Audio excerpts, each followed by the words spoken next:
Hey y'all. So, I know that I have been missing for a while, but let me tell y'all, I'm 2 weeks down. Again, my name is Ronies, and I had um, VSG, vertical sleeve gastrectomy, and I had it on August 28th, 2019. And I'm 2 weeks out now. Well, I'm a day before my 2 weeks out, but I still just wanted to make it today because I got a little bit of time. Although I'm driving, I'm able to talk and talk and drive at the same time. It's no problem. So, like, these 2 weeks have been a game changer for me. One, I'm down to 270.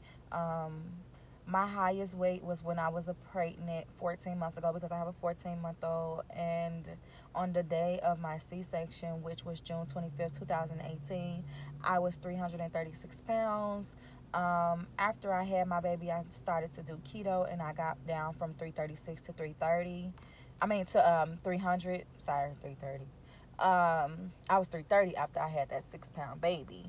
But keto got me down to 300 pounds. And then myself, throughout the whole entire program, I started the program for VSG January 28th, I want to say, of 2019. And from January until about August, like, I had a lot of family stuff that was going on, a lot of stress things, a lot of stressful eating. You guys know all about that. um, how that can be very detrimental to your body, because you'll just put things in thinking, oh, this is so small, it doesn't matter, I can use this, I can eat this really quick, it's not going to affect you. And it will, because from January into August, my surgeon was like, you don't really got to lose any weight. But you do need to lose, you can lose some weight, it's not a big deal. They just wanted to see some changes, they wanted to see some progress. And I had done so good with having lost the baby weight. um, and that's what we like to call it, and that's the way we're gonna call it, the baby weight. So you can definitely lose a little bit of weight, maybe anywhere from 10 to 15 pounds on the program while you're waiting to get approval for VSG. And I was like, okay, cool. No, I kept going from 290 to 292 to 300, 300 back to 292, 290. Like, every time I got on a scale, those three numbers were the only numbers that it seemed like I kept seeing. And it was kind of hard for me because I really wanted to lose as much weight as I could before the surgery, because I was already going to be approved. I had fluctuating high blood pressure. My blood pressure would go up and down. And I had sleep apnea. I found out I had sleep apnea on the doing a study test that my doctor made me do. He made me do a sleep study. But um, I just wanted to lose a little bit of weight because I think, for me, my doctor told me that I'm so young, that I'm only 30, but at the time I was 29. And either way it go, you're still young. You're not older until you're, like in your 60s, 70s. To me, I tell people that are like 50 years old, oh, you're so young, because I feel like that is young. That's a really beautiful age. I hope to live way past that. So I call it young. You call it what you want to call it. But I'm still a younger girl. So with me being a younger, not girl, woman, he said that my skin should be able to snap back really well, that I shouldn't have any saggy skin, that I should be able to work out and do really good, with the exception that I did have 2 C-sections. When you have C-sections, I had the bikini cut. That causes you to have loose skin right there anyway, your little pouch.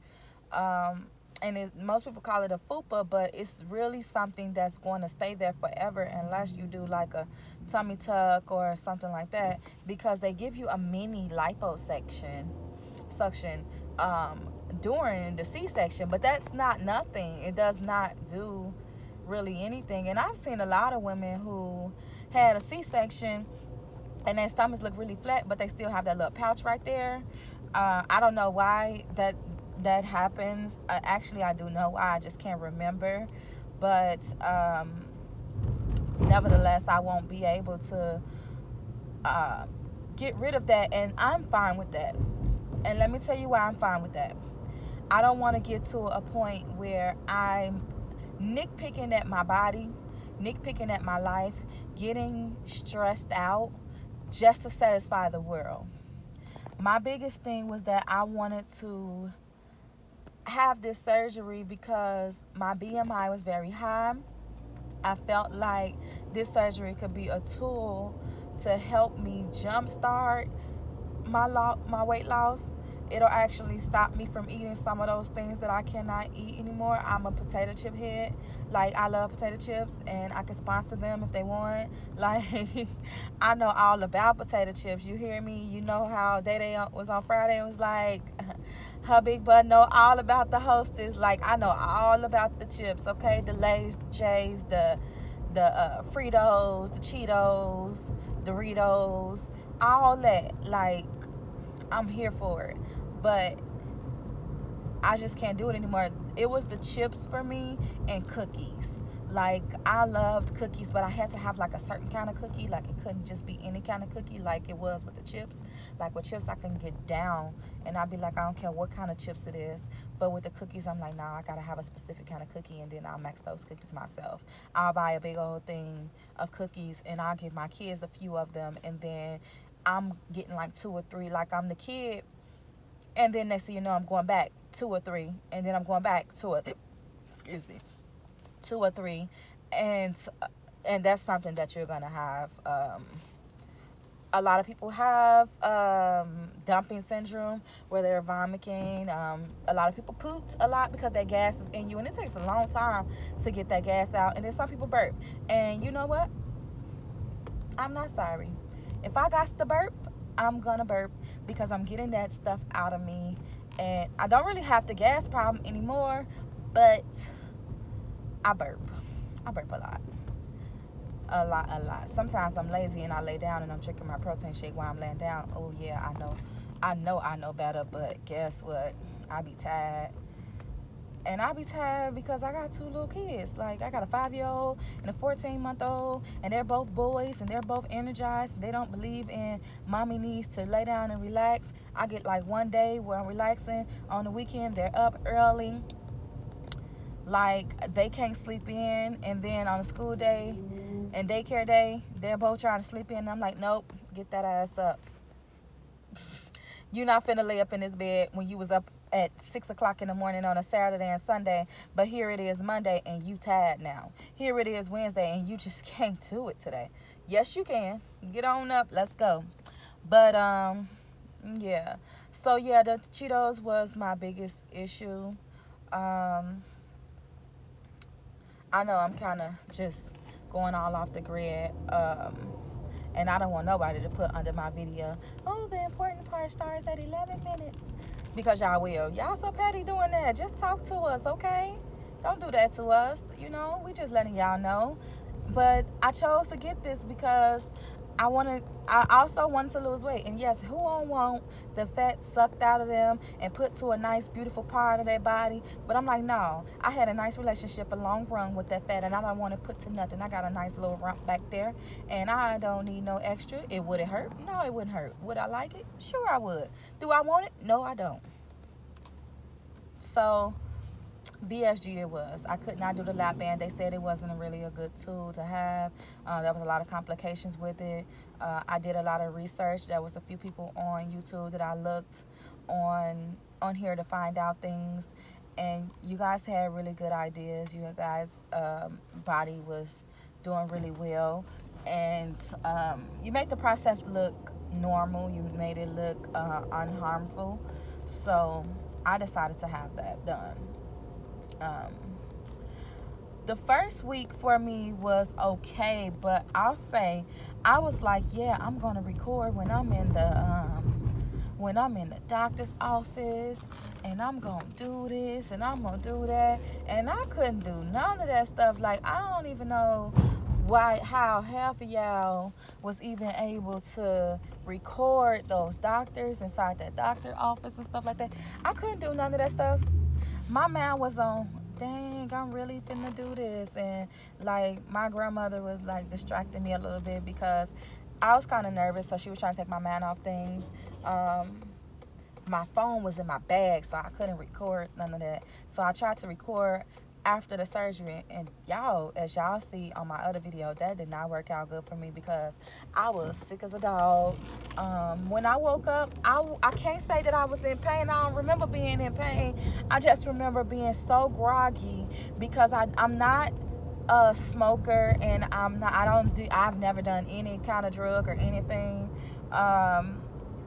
And as far as drinking, like, I used to drink a lot, but then I stopped drinking before I got my approval, just because I wanted to detox my body. And so, like, even when I go to the dental office, and I'm a dental assistant myself, I feel like I get jitters after they numb me or whatever.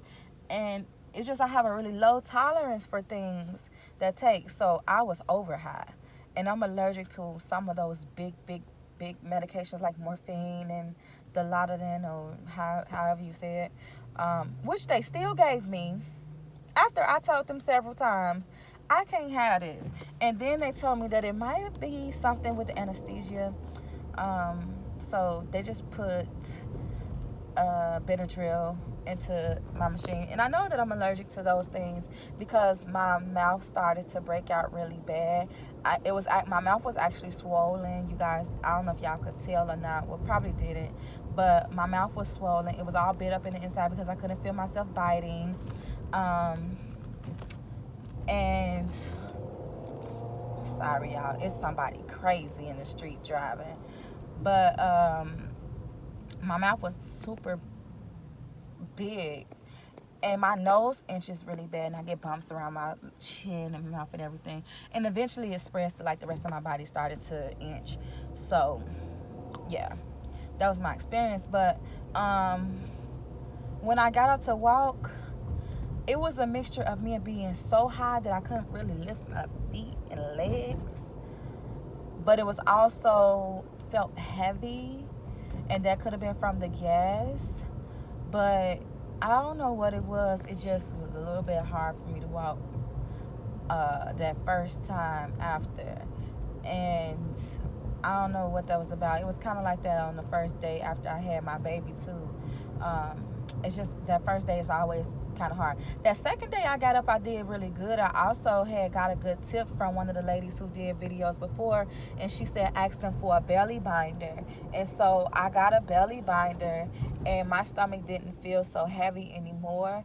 It was kind of tender, but I fought through it. And the reason why I fought through it was because I know that the belly binder will soon be a really good thing to have, and it's better to get used to it now versus later. So I kind of fought through the tenderness, and then once they, let me pump that machine a couple of times, so I put that thing on. And that was that. I was walking and I was moving, and there was a little part of the hallway down at the end where they put the old furniture, and I was sitting down there relaxing, and there was another lady who was there with me, and she had the same thing done. We walked in the hospital at the same time together, and I didn't even know she was going for the surgery because it was just herself. She ain't had no phone, no bag, no nothing. And I was like, once I found out, I was like, girl, you didn't bring anything? And she was like, no, I ain't bring nothing. For what? I'm wearing the same stuff home. And I was like, me too, but I still brought a little bag. She was like, girl, you don't need that. And she was absolutely right. I didn't even use anything. I couldn't even reach the chapstick, and I wasn't worried about my mouth being chapped because I was knocked out sleep. I talked to people for a little while, and then next thing you know, I was asleep. I saw people on videos who was sitting up and talking and alert. Not me. I don't remember nothing from day 1 nor 2, because the little bit that I do remember, I know for a fact I was high as a kite. Okay? I kept pressing that button every 10 minutes. Soon as it was able to press, sometimes I was pressing it and the green light didn't come on, and I keep pressing, and then it finally come on. I pressed it, and hey, I didn't want to feel nothing. I'm sorry. I don't like pain. I feel pain 10 times worse. I just wasn't with it, okay? But I will tell you one thing. On that third day, I got up. I was moving around that room. I was doing so well. I still hadn't passed gas, but I had burped a few times. I hadn't had a bowel movement or anything. And to my understanding, they were supposed to wait until I did pass gas, but I guess because they saw me moving around, I was moving around that hospital like I lived there, like it was my home, like my bedroom. I was cleaning up and everything, like just a little bit. I wasn't going crazy, but I was making sure that my area was to my standard. I had finally took everything out of my bag, and it was like, oh, you can put all that stuff back. You go home. I was like, oh, okay. Let me clean that up then. So, um, so I put everything back up, and I called my husband, and he came and picked me up. And when I got home, I realized that something wasn't right. The pain medicine that they had gave me, they had only gave me enough for about 4 to 5 days, and it wasn't in the liquid form that it was supposed to be in. And it was just different. Even in the hospital, I don't think that department knows much about bariatric surgery, because the things that they beat into your head, into your nutritional group, and into your appointments, they don't do those things at the hospital. I don't know if anybody had any issues with that, but I'm just like, if I'm supposed to have liquid medicine, give me liquid medicine. These insurance companies should know that this is something that you must have. This is not a negotiation, you know what I mean? And then not only that, they gave me, I'm supposed to have a sugar-free popsicle, and those fools decided to just give me a regular popsicle. I did not eat it. They try to give you oatmeal. You cannot have oatmeal. It was just a bunch of dumb stuff that you would think that they would know. And I'm all like, but you know I had the surgery. And they all like, girl, it's so many other people on this floor, acting like they don't care. I was up there. I was also not in a room by myself. I was in a room with 3 other people. One lady actually got kicked out, or she left. I don't know what was going on with the lady, but she was acting crazy. And then the other 2 guys, they had us divided by curtains, and there was a big old walkway in the middle of us. It's just one big huge room, because it was the ICU part of it, only because I had a sleep machine, and they felt like with that sleep machine I needed to be monitored, but they wouldn't even let me put my machine on my face.